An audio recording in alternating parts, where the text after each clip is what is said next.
normal. Sekarang pertanyaan saya, siapa yang bisa dibeli? Siapa yang membeli? Siapa yang ditipu ya oleh asing-asing ini? Itu terjawab.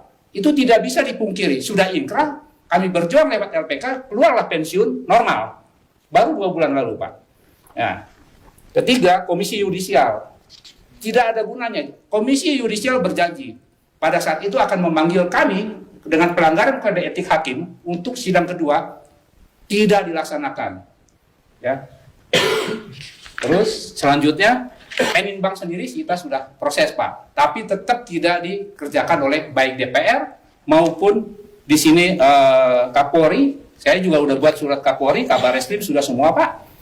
Organisasi advokat sudah saya laporkan karena ada seperti bapak-bapak ini bahwa yang namanya advokat itu dibeli oleh Bank Panin, padahal itu advokat dari kita. Dalam waktu 1 bulan dibeli Bank Panin. Itu ada advokat seperti itu. Nah itu ada, saya sudah laporkan itu namanya ke KAI, tapi saya tidak ada waktu ngurusin advokat, kita pidana saja, masuk ke sana, kan gitu.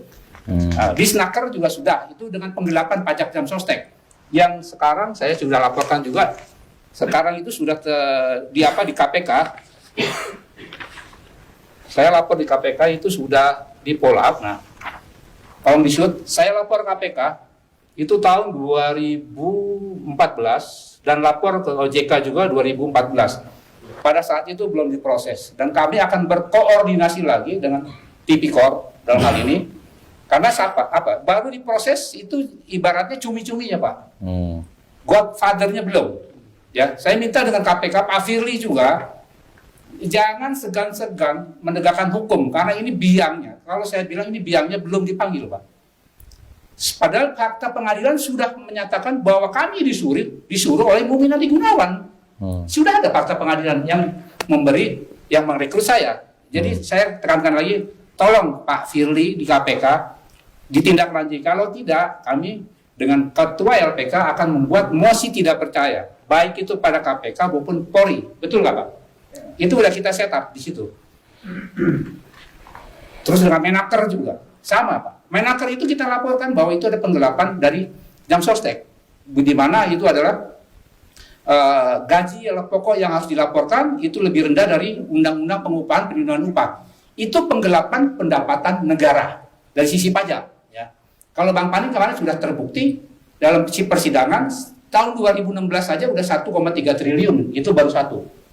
Saya ingatkan siapapun yang ada di Bank Panin, apakah itu komisaris dan itu direksi, silakan Pak, kalau Bapak tetap melindungi, kami juga akan seret. Saya punya bukti bahwa Bapak ada di situ. Nanti sebentar, saya tayangin lagi, Pak. Yang namanya Pak Erianto, ya, Pak namanya lagi itu adalah Pak Joko Priyatno. Itu Bapak semua itu mantan Bank Indonesia, pejabat tinggi kan? Ini dia suratnya. Sudah ada green design kepada saya untuk mem-PHK saya atau mempensiunkan saya. Tapi saya anggap itu hidayah buat saya, Pak. Saya berhenti. Itu saya masih ditolong Allah. Dan saya terima kasih kepada mantan Gubernur BI Mulyaman Hadad yang tidak meloloskan fit and proper saya untuk jadi direksi Panin Syariah, sudah menyelamatkan. Karena saya tahu pasti bahwa unit syariah itu tidak murni modalnya dan tidak murni itu peraturan syariah karena masih tercampur dengan bank konvensional. Selagi-lagi saya diselamatkan. Satu, saya diselamatkan dari tangkap KPK karena saya sudah keluar, bukan urusan saya, dan saya sudah lapor KPK sebetulnya. Jadi saya tidak bisa disalahkan sebagai mantan kepala pengawasan. Kedua, saya diselamatkan dari syariah yang tidak murni.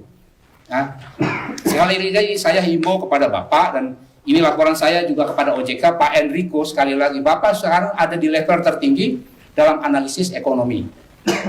Bagaimana sekelas Bapak Enrico itu yang bisa nulis SMS? Tidak bikin SMS seperti ini, tidak menjamin Bapak sebagai orang analisis ekonomi di Bank Sentral. Tolong Pak Enrico, kami tidak akan berhenti.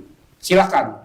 Mulai saat ini, tadi kami pun sudah ke Bank Panin, saya sudah menemukan bukti semuanya bahwa yang kasus Bu Sri Patoka itu tidak usah jauh-jauh ke KPNL, itu udah ada grand design seperti satu saya bilang. Itu ada namanya standing instruction, itu adalah kuasa daripada seorang debitur untuk mendebit rekeningnya. Itu tidak pernah ditandatangani Ibu Patoka. Dana sudah ada, kenapa standing instruction itu tidak dijalankan dari November sampai Desember? Itu memang direkayasa untuk macet.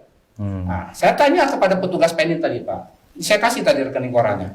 Coba Anda lihat, 2015 dari mulai Februari sampai Mei, macet atau tidak? Maaf Pak, saya nggak berani ngeliat, saya nggak tahu. Anda sebagai bankers, Anda sudah di training. Saya ingatkan kepada Anda ya, Anda itu bukan rumah gade, Anda harus tahu bahwa ini, saya minta semua data, tidak mau dijawab, silakan. Anda tinggal nunggu panggilan Polres, saya bilang.